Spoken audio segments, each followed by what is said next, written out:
¿Cómo están? Muy buenas noches. Bienvenidos a Pulso Político. Hoy lunes 6 de mayo. Vamos a dialogar, como siempre, de dos temas muy importantes que son parte de la agenda política más bien nacional. El primero se trata del proyecto de modernización laboral. Algunos lo llaman reforma laboral, pero el gobierno dice modernización laboral. La reforma es algo mucho más amplio. Y más adelante vamos a ocuparnos también del análisis de lo que está pasando en Venezuela. La última semana se agudizó esta crisis y Estados Unidos ha dicho que no descarta una intervención militar. También está el rol de los rusos y el rol de Chile importante en el Grupo de Lima. Nos acompañan esta noche Tania Concha, consejera regional del Partido Comunista. ¿Cómo le va, Tania? Muy Bienvenida. bien, muchas gracias por la invitación y por estar nuevamente en estos estudios, y qué importante tienen estos dos temas, así que en toda la disposición a la discusión y a un análisis correcto y objetivo de la situación no solamente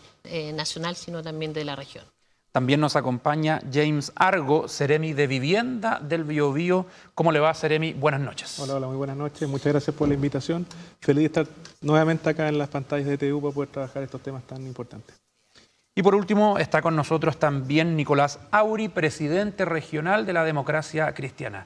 ¿Cómo le va, Nicolás? Hola, Francisco, buenas noches. Bien, aquí estamos dispuestos a conversar de lo que se nos viene por delante, en los temas importantes. Comencemos de inmediato. El gobierno anunció hace días el proyecto de modernización laboral que propone, entre varios puntos, tener una jornada laboral flexible, un acuerdo entre trabajador y empleador, por ejemplo, para el horario de entrada y salida, el tema del horario de colación, trabajar en la casa, ¿por qué no distribuir de una nueva manera las 45 horas semanales? Porque aquello se mantiene, y con esto el espíritu es buscar que Chile se modernice en cuanto al trabajo, que se adquieran las nuevas tecnologías, que sean parte de la capacitación también, porque esto está relacionado con otros proyectos que van en dirección de eso. Varios expertos han dicho de que el empleo en Chile se está estancando en cuanto a acomodarse a los nuevos tiempos, por decirlo así,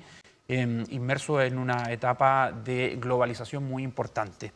James Argo, Seremi de Vivienda, ¿qué le parece esta iniciativa que ha sido criticada por algunos gremios, por algunas organizaciones laborales, pero que en el gobierno defienden como el camino para también ayudar al trabajador a que tenga más tiempo libre con los suyos? Sí.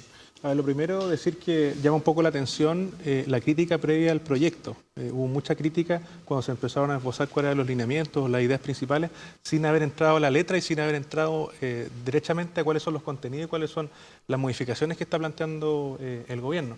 En ese sentido, nosotros creemos que esto va en el sentido correcto, como bien dices tú, una modernización laboral y que se enmarca dentro de una serie de medidas que ya están en curso. La primera de ellas que tiene que ver justamente con la sala común universal, lo que se está trabajando y avanzando en esta materia, lo que se está avanzando también en el CENSE, lo que es capacitación y empleo, y una reforma que está pendiente, pero que también debería llegar luego, que tiene que ver con mejoras y una reforma importante a lo que es la dirección del trabajo. Ahora, hay un temor en algunos sectores como la CUT a esto de flexibilizar la jornada. Ellos hablan de que podría provocar detrimento de las condiciones de trabajo y que pudiese, restar tiempo para la familia, más que ir en sentido contrario. Nosotros opinamos justamente en el sentido contrario, de decir, mire, aquí lo que buscamos es conciliar lo que es el trabajo en el siglo XXI con las realidades de la familia. Esto permite también hacerse cargo de algunas realidades, como por ejemplo los roles compartidos que hay también en la casa, de darle la facilidad a aquellas personas que requieran de, no sé, por ejemplo, mayor vacaciones, o que requieran a lo mejor de mayores fines de semana. En definitiva, dar un poco más de libertad, ir adaptándose a esos distintos roles y a esos distintos estilos de vida. Tania Concha, ¿qué le parece a usted este proyecto? No tiene todavía una hoja de ruta en el Congreso, pero sí se supo que va a ingresar por el Senado. Cuestión que sorprendió también porque algunos diputados lo esperaban. El gobierno ha dicho que en la Cámara de Diputados tiene mucho trabajo y que por eso va a entrar por el Senado, pero ya es una iniciativa polémica. Bueno, por supuesto que es una iniciativa polémica, pero yo creo que más de lo polémico es algo donde de lo poco y nada que, si bien en detalle hemos podido saber, y donde por supuesto me sumo no solamente a las preocupaciones de la CUT, sino a otros gremios también del trabajo en general, que si bien están representados en gran parte en la CUT, pero en otras formas de sindicato, quiero poner el punto en la I en relación a que la situación de la mujer. Porque aquí, y eso hay que dejarlo claro, ¿no? Aquí no hay una reducción de las 45 horas. Lo que aquí hay es que va a haber una flexibilidad, así por lo menos lo entendemos, lo que hemos escuchado atentamente también, entre que yo individualmente puedo con mi empleador negociar a aumentar mis horas de trabajo diaria, entendiendo que en Chile, y por eso tenemos hasta ahora las 45 horas, no se debe trabajar más de 10 horas diarias, para después tener algunos días libres y dedicarlo a la familia.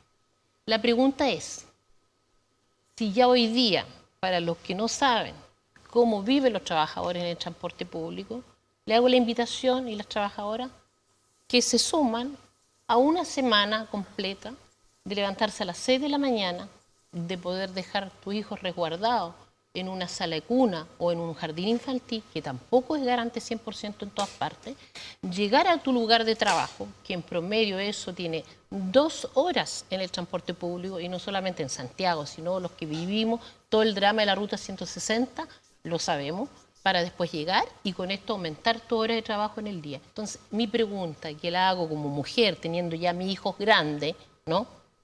¿Qué van a hacer todas las mujeres y la familia? Y en eso también incorporo a los padres, a los hombres, pero sobre todo también, y respaldo ahí, a las mujeres que educamos solas a nuestros hijos, que son muchísimas, en estas condiciones. ¿Pero qué ¿Van pasa a haber salas de cunas sí, que van a estar abiertas hasta las 21 horas de la noche? bueno, ya hay algunas que funcionan en la tarde. Sí, pero ¿hasta qué hora? Pero ¿Hasta se qué lo hora? planteo... Se lo planteo yo también. Se lo ¿Usted sabe planteo, hasta qué hora? pero se lo planteo al revés. Ya. No es un beneficio que se pueda conversar con el empleador acerca de los horarios, poder trabajar en la casa. A lo mejor eso también beneficia a la mujer. ¿O usted cree que esto es un retroceso 100%? Todo lo que sea puesto en publicidad en relación a lo que la mujer puede hacer en la casa, en muchos de los casos, y en la mayoría de los casos, cuando nos ofrecen cualquier empleo en la casa, incluso el de famosa emprenda sola, ¿ah? A través de la empanada, del proyecto FOSI, ¿cierto? Después proyecto Cercotec, lo que ahí no tenemos ni salud, te lo digo francamente, ni imposiciones. Entonces, en ese ámbito yo creo que es un gran argumento, porque nosotros somos parte del 50% más uno de esta sociedad, y creo que este proyecto de ley no viene en absoluto a eso. En segundo lugar, recientemente, no me acuerdo si hace más de una semana, incluso estuvo en El Pulso, ¿no? Que es la parte económica del diario La Tercera, se destaca que positivamente han bajado los accidentes laborales, pero de manera negativa ha aumentado y significativa las enfermedades de salud mental. ¿Y dónde nos pegan nuevamente? A las mujeres. Estamos alrededor de un 68, 69%, pero arriba del 60%, donde a las mujeres que trabajan aumentan las enfermedades que tienen que ver directamente con salud mental. Y esa es una alerta. Y a mí me parece que este proyecto, con la mucha flexibilidad que tiene entre uno y uno, porque no incorpora el colectivo, le quita evidentemente poder a todo lo que es la organización sindical, sea validada o no validada, pero si usted está enfrente de un empleador y él es su jefe, y hablemos como se habla en Chile, ¿no?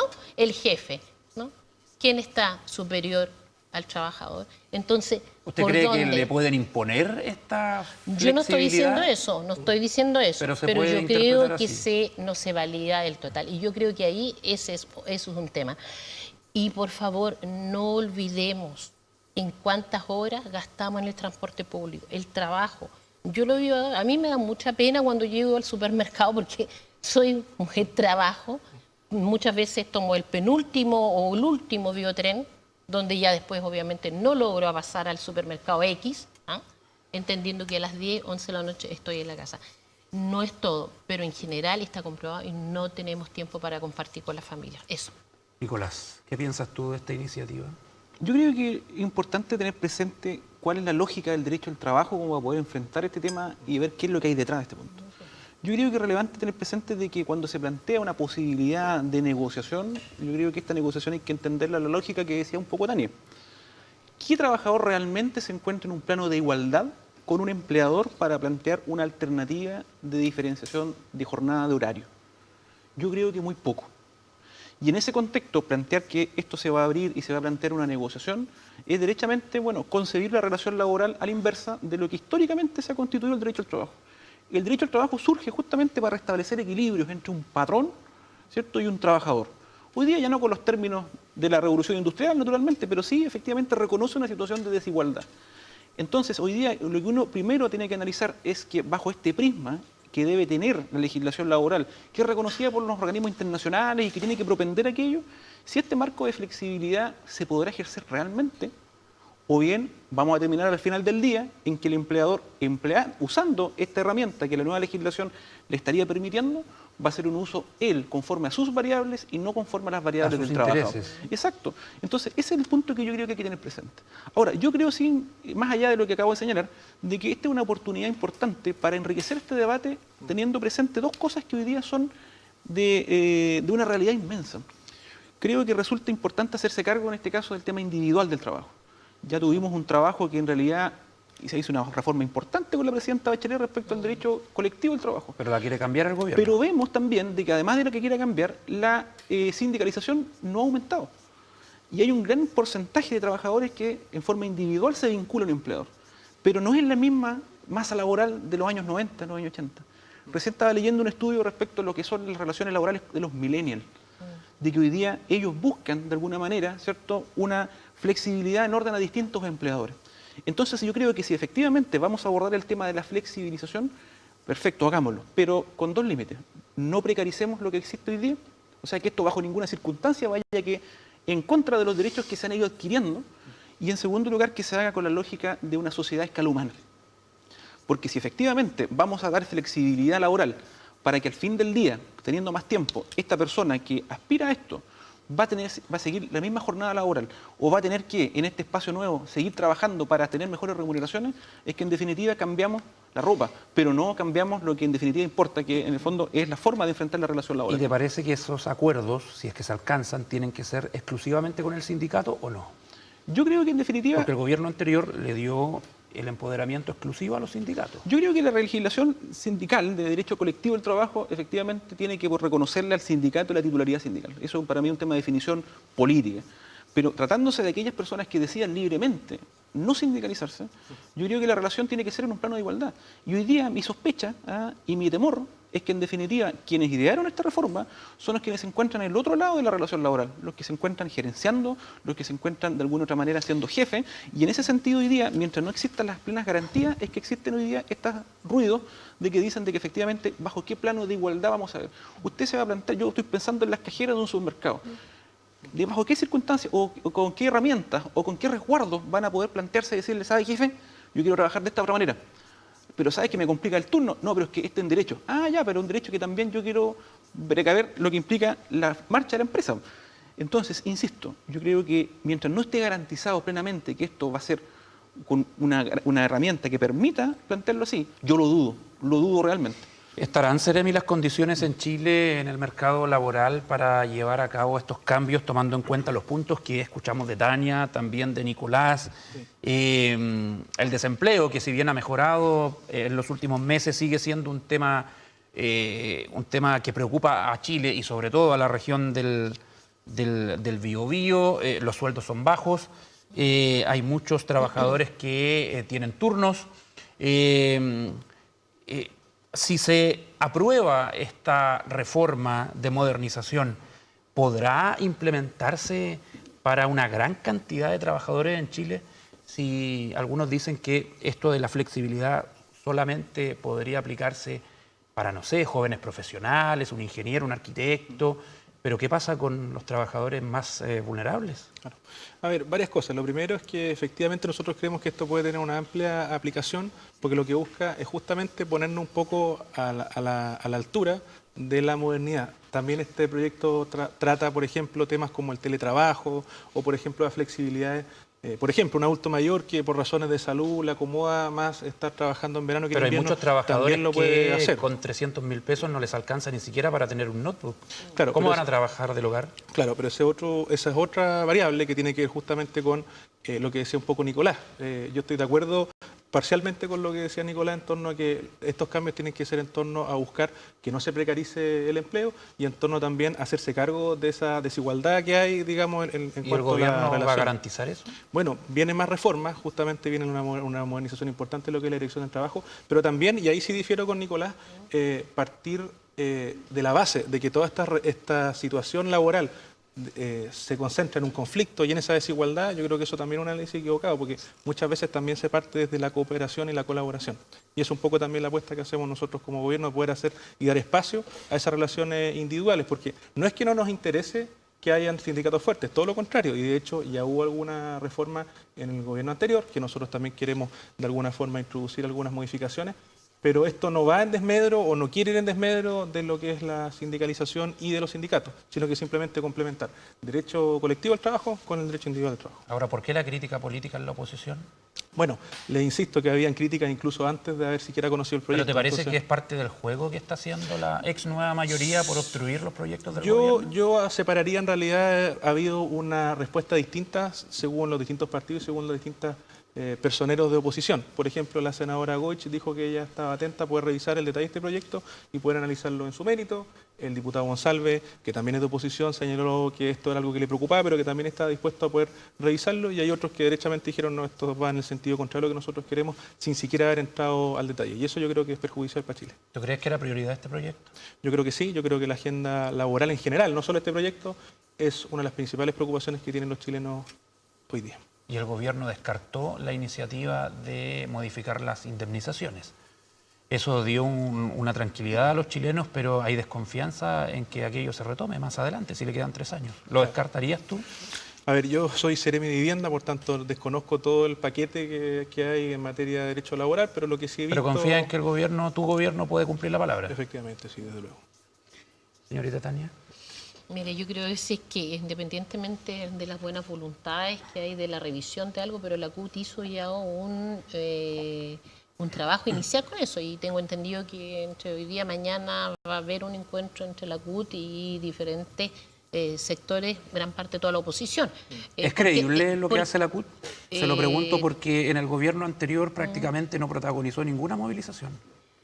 Yo no sé si lo de la credibilidad va solamente por la movilización, porque yo creo que también los tiempos han cambiado y tenemos que ¿Los gobiernos son distintos, y dice usted? primero los gobiernos son distintos, por supuesto, y eso sin duda, eso es un hecho, todo es distinto. Lo que en un momento fue hace un segundo atrás, hoy día ya no es, tiene que ver hasta con física y un poco más allá. Pero lo que te quiero decir es que no es solamente eso. Yo creo que algo que donde Chile está lejos, y creo que ahí también se aleja muchísimo la reforma, o lo que yo he leído, porque me instruí, ¿no?, en el tema de esta reforma que plantea el gobierno, es que se entiende bajo modernización. Hay una mesa que se compone, que es el trabajo futuro, que es de la Organización Internacional del Trabajo, y que tiene que ver con temas tan relevantes como es lo que está a punto de entrar a full y aparentemente que Chile no quiere reaccionar a eso. Y a eso yo invito también, ¿no?, a los que son parte del gobierno, a qué vamos a hacer con todo lo que va a hacer y que va a incorporar en los robots que en algún momento están y van a entrar. Entonces, bueno, para Chile alguien lidera que ahí trabaja, el ranking internacional de países más vulnerables a la automatización y la pérdida de trabajo. Entonces yo creo que la discusión en conjunto con los trabajadores y las trabajadoras de este país tiene que ir por ahí. Y no se escuchan los trabajadores. Y aparentemente nadie quiere escuchar esa parte. Entonces, ¿dónde está? Tenemos que estar nosotros en este programa llamando la voz. ¿Por qué no hablamos de eso? Sí, en lo laboral. ¿Por qué no hablamos ¿Dónde de eso? debería estar el foco? ¿Por qué en no lo hablamos laboral, en lo señora laboral? Tania. ¿Por qué no hablamos en el alto porcentaje de cesantía en las mujeres y sobre todo en la región del Biobío? ¿Por qué no hablamos de las cifras de PNUD que alertan en qué condiciones están las mujeres y que no son parte de los procesos productivos? Y eso es lo que tenemos que crear. Tenemos que aumentar la productividad, por supuesto, y hasta los comunistas hablamos de productividad y eso tiene que ser, porque esos son los temas que hay que centrar. ¿Cómo incorporamos eso? Y Tenemos sobre que todo el tema de las mujeres. ir Sí, yo sé que tenemos que ir redondeando. redondeando, sí. ¿Dónde debiese estar el foco en lo laboral del gobierno para ti, Nicolás? A ver, yo creo que parte de una premisa, que la premisa es que bajo ninguna circunstancia se puede ir en detrimento de lo que el trabajador se encuentra detentando como derecho. Yo creo que ese es un límite que es infranqueable tanto para la democracia cristiana como para los demás partidos de la oposición y creo yo también que ciertas lecturas que uno puede hacer de ciertas intenciones, ¿cierto?, de personeros de gobierno van en esa línea. Lo que sí que tiene que tener un correlato objetivo. Y ahí yo hago el punto, en definitiva, de insistir. O sea, la relación laboral es una relación asimétrica. Y sobre esa base, cualquier construcción tiene que hacer reconociendo esa realidad, y esa realidad tiene que tener las garantías suficientes para que no haya un abuso de parte del más fuerte respecto al más débil. ¿Y todavía no están esas garantías? No, yo creo que lo que hay que establecer y explicitar a nivel de cuál va a ser la forma en que se va a llevar adelante el debate legislativo. Y en ese contexto va a ser cuál va a ser la postura que va a tener el gobierno, la flexibilidad que va a tener para efectos de recoger ciertos puntos. ¿Y van a negociar solos o con el resto de los partidos? No, hoy día se constituyó una mesa de la oposición donde se establecieron ciertos puntos sobre los cuales se entiende que son los mínimos, a partir de los cuales el gobierno, y nos vamos a entender con el gobierno para entrar a discutir lo que va a ser la idea de legislar y posteriormente el debate en sí mismo con el detalle del articulado. ¿No se va a repetir la situación de la reforma tributaria y esa polémica que hubo? Yo creo que hay que estar atento a lo que puede ocurrir desde el punto de vista de cómo nos articulamos primero como oposición, y si fruto de la articulación podemos de alguna manera estar unidos en lo esencial, no debiésemos tener el problema en lo particular, porque como dice el dicho, unidos en lo esencial, libertad en lo general y generosidad ante todo. Muy bien, vamos a hacer una pausa y al regreso hablamos de la situación de Venezuela, porque más allá de ser un país que es cercano a nosotros porque es americano, nos toca también bastante lo que está pasando allá, como solidaridad con ese pueblo, y también hay muchas opiniones políticas para conversar. Volvemos.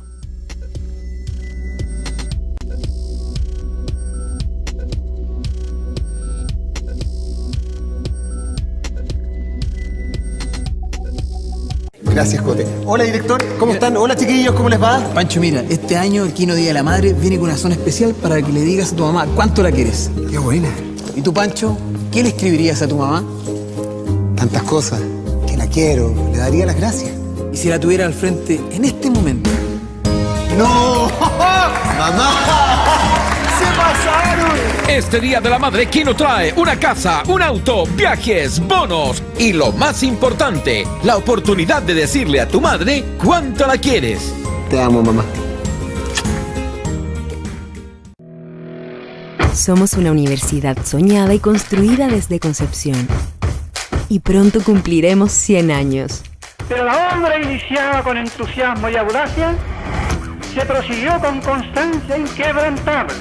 Un siglo con espacios para todos. Algunos aprendieron a caminar, a andar en bicicleta, a estudiar y sí, también a casarse. Esta es la casa de mentes luminosas, artistas visionarios, rebeldes, científicos adelantados a su tiempo, ciudadanos de espíritu libre. ¿Por qué la gente de esta universidad no puede estar quieta? Vamos a recibir juntos el próximo siglo. Somos la generación centenario.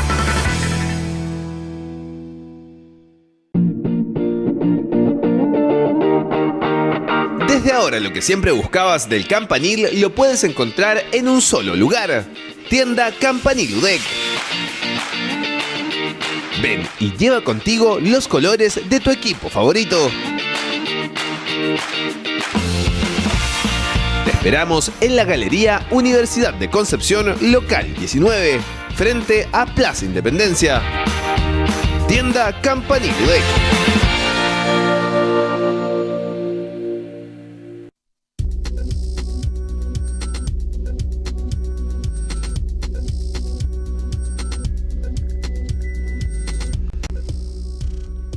Continuamos en Pulso Político, también como región, como país, estamos atentos a lo que pasa en Venezuela, que más allá de la opinión que tenga cada uno, es un panorama lamentable, con mucha incertidumbre de lo que puede ocurrir allá, y los últimos días han sido muy movidos en ese ámbito con, para el presidente Maduro, un golpe de Estado fallido y con una amenaza de Estados Unidos de que no descarta una intervención militar, más allá de que los rusos están dando un apoyo hace tiempo al gobierno venezolano. Nicolás, se dice que estuvo a punto Nicolás Maduro de dejar el poder y que los rusos lo impidieron, según lo que dijo Estados Unidos. ¿Será una maniobra o realmente tú crees que Maduro puede estar pensándolo debido a esta presión nacional e internacional que va creciendo día a día? Yo creo que en estas situaciones de tensión la primera gran víctima es la verdad. Yo creo que en ese contexto lo que digan los Estados Unidos, lo que diga Maduro, lo que diga Rusia, China, tiene un dejo de bastante parcialidad en ese sentido. Yo creo que lo que ocurrió el día pasado, ¿cierto?, en orden a esta sonada que ocurrió, yo creo que es parte de un proceso que se está dando en definitiva en que la sociedad venezolana está actuando conforme a su convicción de que hoy día la dictadura de Maduro tiene que terminar. Y en ese contexto creo yo que lo relevante es que se ponga mediante los canales menos complejos y sin la intervención internacional la solución que se den los propios venezolanos. Yo estoy en ese sentido sumamente en contra de la intervención norteamericana en Venezuela. Yo creo que donde han estado los norteamericanos ha habido sangre, ha habido víctimas, ha habido daño. Y en ese entendido, si se puede evitar la participación de Estados Unidos, que históricamente tiene mucho que explicar aún respecto a sus acciones e intervenciones en el mundo, debiese abstraerse de acá. Lo mismo con el otro imperialismo, porque parece que hay un imperialismo bueno y un imperialismo malo. Porque lo que está haciendo China con Rusia es exactamente lo mismo, exactamente, pero ahí parece que hay una manga ancha, ¿cierto?, para decir que este es el imperialismo menos malo. Al final la jaula, siendo de oro o siendo de fierro, es jaula al fin y al cabo. Pero tú dijiste que lo importante es que el cambio venga del pueblo venezolano. Evidentemente. ¿Y si es a través de la violencia, es válido? A ver, yo lo que voy a decir es lo siguiente, y quiero que se me entienda muy bien. La Declaración Universal de los Derechos del Hombre, ¿cierto?, establece de que el derecho a rebelión es exclusivo y excluyente de los mismos ciudadanos. Y ese derecho, cuando se ejerce, tiene que ser ejercido por los mismos que están siendo objeto de una tiranía o de un régimen democrático que deriva en una dictadura. De tal manera que si los venezolanos consideran de que es una alternativa, bien. ¿A qué nos oponemos nosotros? A que esa intervención sea extranjera. A que esa intervención sea motivada por intereses de otros países y no por el destino de los venezolanos. Porque yo entiendo derechamente que si Estados Unidos está buscando una intervención para mantener un equilibrio geopolítico en la zona, yo encuentro que es un interés sumamente abyecto, no tiene por qué estar acá involucrado, siendo que ellos, y alzándose como los paladines de la democracia, cuando en definitiva tienen mucho que responder. ¿Y Juan Guaidó representa al interés del pueblo venezolano para ejercer ese derecho a rebelión o responde a los intereses norteamericanos? Yo lo que creo es que Juan Guaidó hoy día, siendo el representante del único organismo que se ha mantenido con representación y legitimidad democrática, ¿cierto?, dentro de lo que es el Estado venezolano, hoy día está en una encrucijada tremenda para pasar a la historia como un títere norteamericano o como un libertador de Venezuela. Y creo hoy día que cada vez, y lo que vimos hoy día con esta sonada, no hoy día, sino que días atrás, en orden a que se intentó llevar a la Carlota a hacer este alzamiento, ¿cierto?, creo que fue un acto muy irresponsable, porque no se tomaron las medidas necesarias para que sea efectivo, en el sentido de, primero, que las cosas funcionen tal cual como lo diseñaron. Y en segundo lugar, fueron irresponsables porque embarcaron a mucha gente, ¿cierto?, a que los acompañara. Pero resultó ser que los líderes terminaron en una embajada asilados, ¿cierto?, o huéspedes, ¿cierto?, y después el otro dando explicaciones. ¿Fueron cobardes, dices tú? Yo no sé si cobardes, yo creo que no previeron en realidad que este asunto requiere un poco más de convicción que plantearlo retóricamente en este sentido, de que hay que ir por la solución, en este caso de Venezuela. Pero yo creo que esto no es un tema que hoy día se agota. Yo creo que también hay que tener claro cuál fue la experiencia chilena de nosotros. Esto es un proceso que no va a ser de un acto en particular. Esto va a ser como quien dice sacudiendo el árbol hasta que caiga la manzana. Y esto puede ser un día, 2 días, un mes, un año, y de tal manera, lo importante sí es que cada día el pueblo venezolano está entendiendo de que son ellos los únicos y exclusivos y excluyentes amos de su destino, como decía Mandela.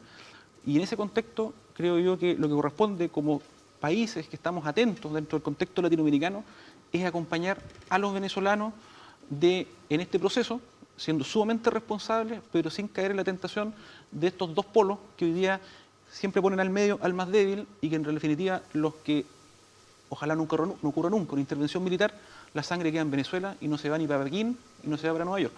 James Argo.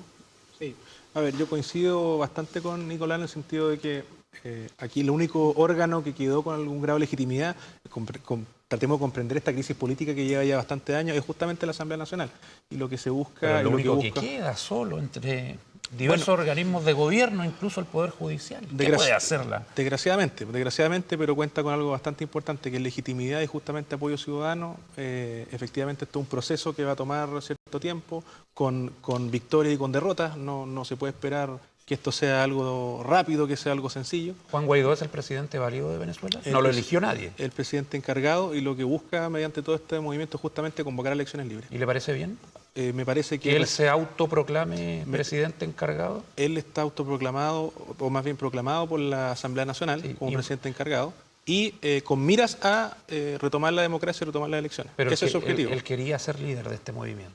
Puede ser, y así como él hay muchos más, está Lilian Tintori, está Leopoldo, hay muchos más también que podrían participar en la medida en la que podemos concretar esas elecciones libres. ¿Fue un llamado irresponsable a sublevarse en los últimos días? Yo no sé si es un llamado irresponsable, yo como digo, es súper sencillo desde esta mesa tratar de comprender rápidamente todo el proceso de toda esta crisis política que se está viviendo. Yo lo que sí puedo decir es que espero, y el gobierno también espera, y apoya en ese sentido a Juan Guaidó lo que se está haciendo y ojalá que lleguemos rápidamente a una solución pacífica a esta crisis. ¿Le parece justificable el rol activo que ha tenido el presidente Piñera, el gobierno de Chile, buscando una solución a esta crisis, tomando en cuenta lo que fue el viaje a la frontera, ¿se acuerda?, sí, para la entrega de alimentos, y finalmente aquello no tuvo ningún resultado positivo? Maduro siguió en el poder, no se entregó la ayuda. Claro, pero sí, puede ser que en lo inmediato no hayamos tenido algo palpable, por así decirlo, pero en definitiva es el rol que le cumple y le corresponde a un gobierno cuando se ve esta situación en la que hay otros países. ¿Y eso no es intervención? No, porque es básicamente sentar las bases y sentar los mínimos. Sería una pésima señal que nosotros dijéramos, mire, sabe que aquí nosotros nos da lo mismo lo que pasa en Venezuela, somos Chile, ellos verán de qué se trata. Hay también un grado de solidaridad y preocupación de lo que está pasando. ¿Una intervención militar se tiene que descartar de la mesa o no? Ni los venezolanos lo han descartado, pero nosotros como gobierno al menos no somos de la idea de que esto se resuelva pacíficamente. Tania Concha, ¿qué piensa de lo que está pasando allá y de la difícil situación que enfrenta el presidente Maduro, pero también los cuestionamientos a Juan Guaidó? En primer lugar, yo creo que algo que tiene que ser determinante, y aquí, como el Ceremi de Vivienda y Urbanismo, nuestro querido camarada Nico, disculpa que te diga así. Debe ser la única vez que hay un diálogo tan fluido entre un comunista y un DCA. Es mucho más frecuente de lo que normalmente no se da en las cámaras. No se exactamente. Mejor, incluso les puedo contar el fin de semana también. Bueno, pero queremos llegar al tema serio. Yo creo que lo primero y lo más importante acá es que y ahí Chile, con su política exterior, y ahí mi crítica al gobierno, tiene que salir fuerte diciendo no a la intervención en Venezuela. ¿Lo ha dicho sí el gobierno? Lo ha dicho, pero de alguna manera no lo manifiesta de tal manera como lo hemos visto. Porque hacer efectivo un gesto de solidaridad, no haberlo canalizado ni siquiera por la Cruz Roja, en situación que se dio esto de la entrega solidaria en la frontera, donde después quedó en claridad incluso cuáles fueron los reales que boicotearon esto, ¿no?, que estaban preparados grupos para tirar pequeños artefactos que hicieron que esos camiones de esa ayuda se encendieran en un rato. Entonces, yo creo que eso hay que dejarlo establecido. Segundo lugar, lo que aquí no puede quedar fuera, y ojalá que la historia de Chile nos dé algunos recordatorios, qué rol tuvo y tiene actualmente Estados Unidos con su política exterior y cómo está influenciando en ciertos países y gobiernos de Latinoamérica.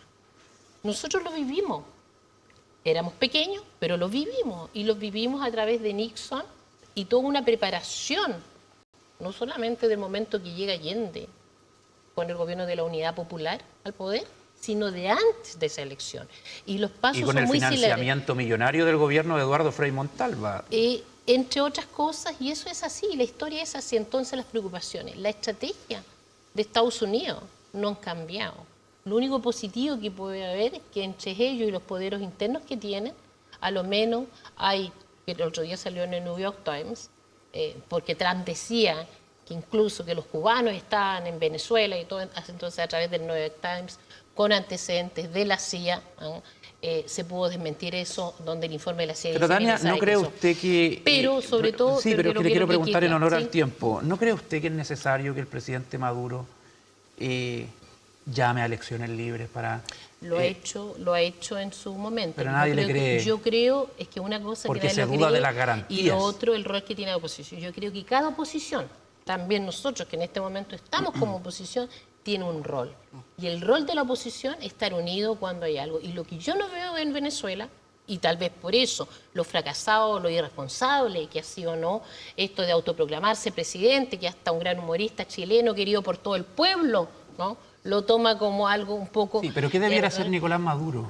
Él está llamando, y a partir del viernes se llamó, para los que no estamos atentos, a conversaciones incluso de base en conjunto con la ciudadanía para ver los problemas que digamos, se está empezando a hacer un trabajo. ¿Usted cree que él merece seguir gobernando? Yo no sé, no puedo entregar una opinión, pero se merece, ¿quién se merece qué? Lo que sí el pueblo venezolano se merece, la autodeterminación, a quién ellos y cómo tienen que hacerlo. Y nosotros tenemos que ser respetuosos entregando la solidaridad que aquí se la manifestamos a muchos compatriotas venezolanos que están acá, que yo creo que ese sentir tiene que seguir en el sueño de Bolívar, de la hermandad de Latinoamérica, pero sobre todo creo que es necesario de respetar lo que el pueblo quiere. Y si hay un golpe de Estado interno, donde las Fuerzas Armadas venezolanas se sublevan y finalmente logran torcerle el brazo al gobierno, ¿usted lo valoraría o no? Yo creo que en este momento, y esa es una de las grandes, y digo, hasta alegrías que me da, haber sido víctima de un golpe de Estado en Chile, porque fui víctima, estoy en el segundo informe de la Comisión Valech, haber sido víctima con muchos y muchos, y entendiendo que en ese momento en Chile las Fuerzas Armadas le dieron la espalda al gobierno de la Unidad Popular, y lo que en Venezuela vemos es lo contrario. La Fuerza Armada. ¿Y si esa tendencia se da vuelta? Es terrible porque nadie quiere, con todos los que sabemos que lo trae los golpes de Estado, que hayan golpes de Estado. Pero es que las Fuerzas Armadas son parte del pueblo y ustedes están reconociendo el derecho a rebelión. Por eso estamos reconociendo, pero si en algún momento, pero los golpes de Estado en ninguna manera han sido buenos. Y veamos, y no quiero que se instale desde la misma experiencia histórica que volvamos a instalar la Guerra Fría. ¿Cuánto daño supuestamente, entre comillas, ha hecho? Yo creo que, sobre todo, es la autodeterminación de los pueblos y Venezuela. Y esperar que Trump, con esa idea, ¿no?, de sumar puntos, porque el muro hacia México no le resultó, y otras políticas exteriores no le han resultado al presidente Trump de Estados Unidos, no siga avanzando con esto de la idea. Porque en cada lugar donde Estados Unidos ha hecho una invasión, guerra, y miles y millones de muertos. Ahora en algunos países, Nicolás, no hay una invasión militar, pero sí la presión económica, en el caso de Cuba. Es difícil la pregunta porque se ha hecho muchas veces. ¿Cómo se sale de esta crisis en Venezuela? Pero con argumentos que puedan tener algún resultado, porque todos hemos dicho acá que el diálogo tiene que primar y es como un grito en el desierto, Nicolás. Sí. Yo creo que hay que partir... Es que no hay voluntad de diálogo, parece... Bien, o sea, yo creo que si uno dice que... Primero hay que reconocer que existe un problema. Y aquí parece que en el fondo hay un sector que dice que no hay nada, estamos perfectos, estamos todo bien. Y otros que dicen, en definitiva, dicen, no, aquí en realidad hay que hacer un cambio radical absolutamente. Yo creo que cuando se parta de reconocer esta crisis, pero en su real dimensión, porque yo de buena fe me gustaría tener la misma convicción y la creencia de Tania cuando dice de que en realidad el presidente Maduro está llamando ahora a un diálogo. Ya, es que diálogo ha llamado siempre, pero nunca ni siquiera ha llegado al diálogo. Y además va a llegar un diálogo que va a conversar con sus amigos. Entonces, yo cuando hablo con mis amigos, los que son buenos amigos, me dicen que vamos bien. Entonces, ojo con quién vamos a plantear y qué herramienta vamos a emplear para solucionar este problema. De tal manera que yo sería muy cauto en qué, de que lo primero que hay que precaver, evidentemente, es una salida que implique reconocer que estamos en una crisis. Y eso implica una generosidad de todos los sectores. Si no hay generosidad, lamentablemente se fragua algo que en definitiva puede ser una fuerza incontrolable.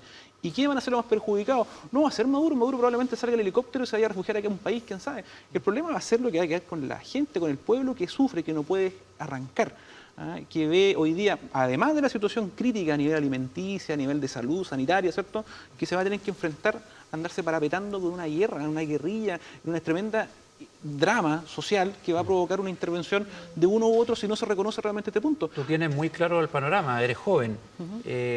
Tus compañeros de la ADC habrán aprendido de los errores del pasado y cuando se apoyó la intervención norteamericana en el golpe militar de Chile. Yo lo que voy a decir es bien claro, o sea, aquí el Partido Demócrata Cristiano a nivel institucional bajo ninguna circunstancia apoyó el golpe de Estado del año 73. Yo creo que en ese sentido hay que ser súper riguroso en ese punto.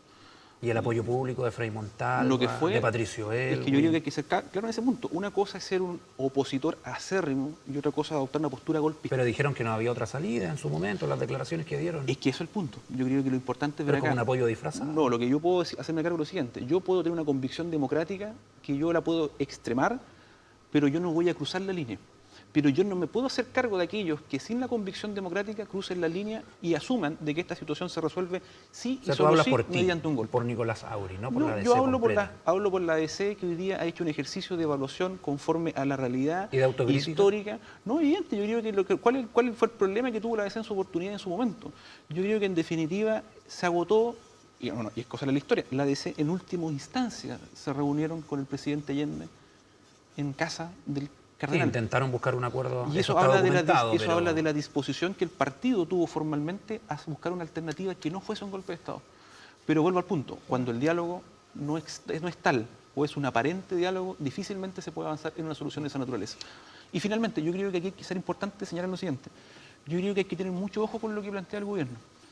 A mí me causa urticaria, ¿cierto?, que hoy día personeros de gobierno que se aparecen como los paladines de la democracia que hay que buscar para Venezuela, con muchos complejos digan que en Chile hubo un pronunciamiento militar. ¿Dónde está esa convicción democrática, ¿cierto?, a disposición del esclarecimiento de las tremendas violaciones a los derechos humanos que hubieron en Chile, ¿cierto? Hubo muchos de cómplices pasivos. Nosotros tenemos acá un subsecretario que escondió una autopsia respecto de un expresidente que fue asesinado.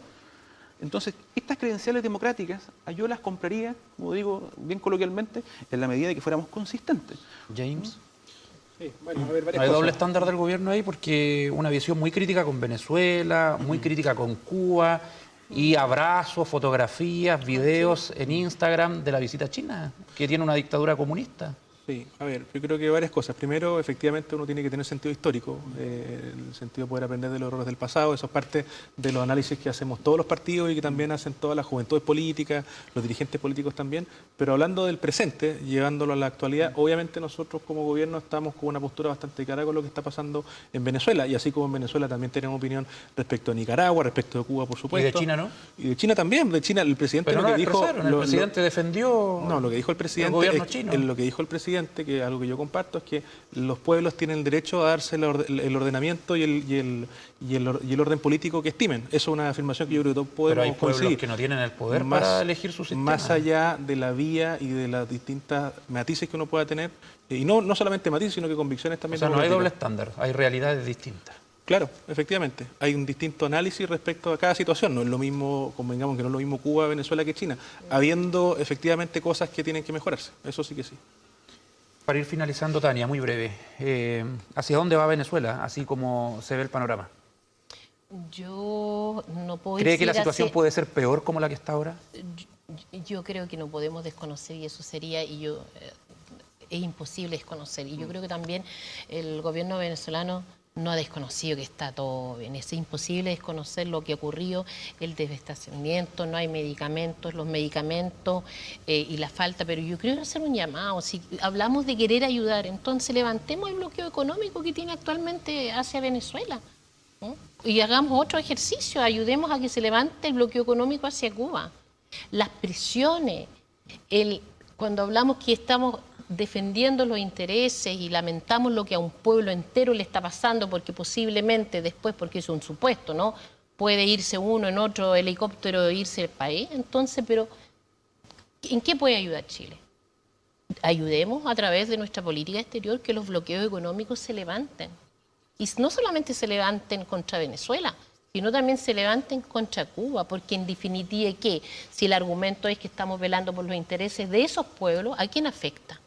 A pueblos, afecta a los pueblos y afecta mucho a los pueblos y mucho a la ciudadanía. Entonces yo creo que empecemos por gestos así y concuerdo plenamente que este gobierno con lo que ha centrado, y eso es una crítica profunda que yo me permito dar ahora, con toda la gravedad de la situación que está viviendo Venezuela, no podemos centrar nuestra política exterior y abandonar los problemas internos que tiene este país, que día a día lo vemos en el endeudamiento, en falta de productividad y en otros temas que podría seguir enumerando. Gracias, Tania, por venir a Pulso Político. Muchas gracias. Buenas noches. Nicolás Auri, que te vaya bien. Gracias, igual. Seremi de Vivienda James Argo, muchas gracias por venir a TV. Buenas noches, muchas gracias. Y a ustedes hasta el próximo lunes en nuestro programa político de todas las semanas. Que estén bien.